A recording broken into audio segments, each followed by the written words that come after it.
Welcome to Echoes of Battle. In this video, we will be covering the massacre at the Alamo and what happened. Thank you for watching and enjoy.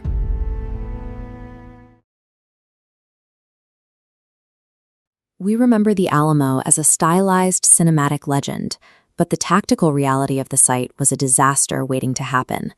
This photograph shows the weathered limestone and adobe that the defenders relied on. This was a former Franciscan mission built for prayer, not combat.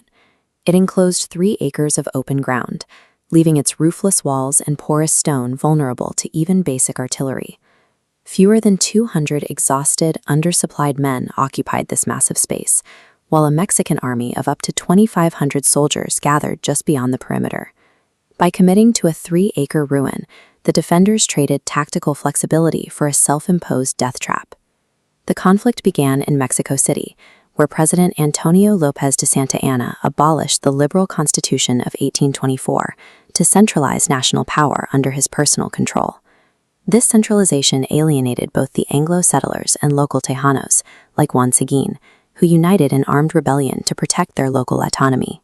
Santa Anna responded with fury, personally leading thousands of troops on a grueling hundreds of miles march through a punishing winter to crush the uprising himself. On February 23, 1836, the Mexican forces reached San Antonio, trapping the Texan garrison inside the mission and initiating a 13-day siege. Commander William B. Travis sent out desperate calls for reinforcements and supplies, pledging victory or death.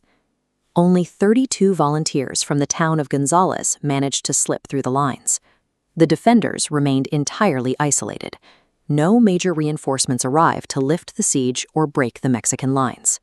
Santa Anna's officers advised him to wait for heavy 12-pound siege guns that could have leveled the mission walls from a distance.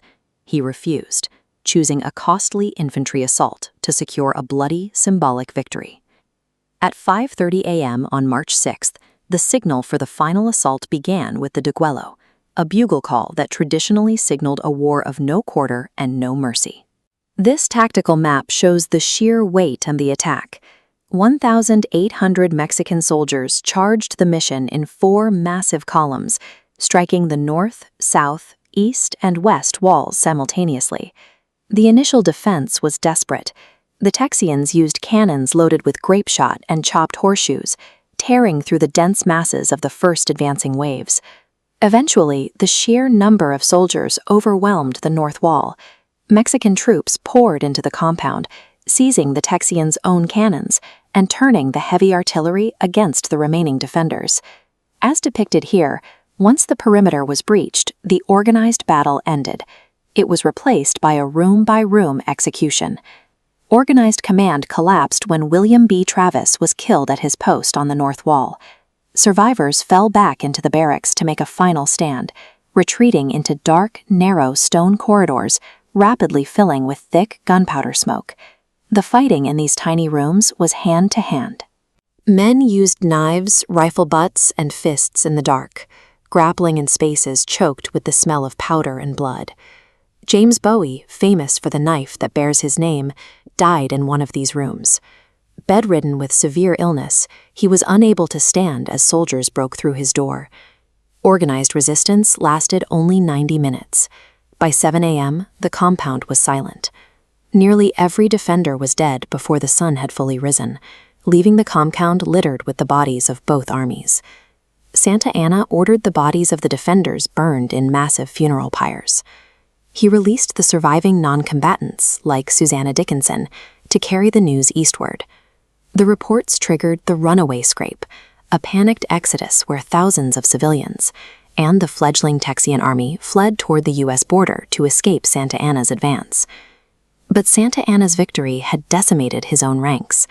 He had lost between 400 and 600 soldiers, a massive portion of his trained infantry. The campaign was failing the basic requirements of sustainment. The 13-day delay at the Alamo had stretched Mexican supply lines to their limit during a harsh winter campaign. By the time Santa Anna reached eastern Texas, his pursuing forces were starving, suffering from dysentery, and lacking medical supplies for their mounting wounded. The obsession with a bloody, symbolic victory at the Alamo had introduced a fatal logistical rot that would soon break the Mexican army.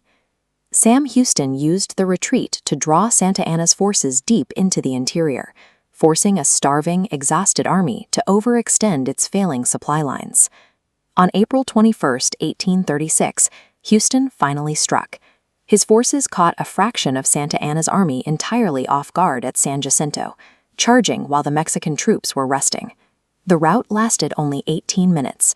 Fueled by the vengeful cry, "Remember the Alamo," the Texians captured Santa Anna and secured a decisive victory that ended the war. The men at the Alamo suffered a total tactical defeat, but the logistical damage they inflicted and the collective fury they inspired provided the exact conditions needed for Texas independence.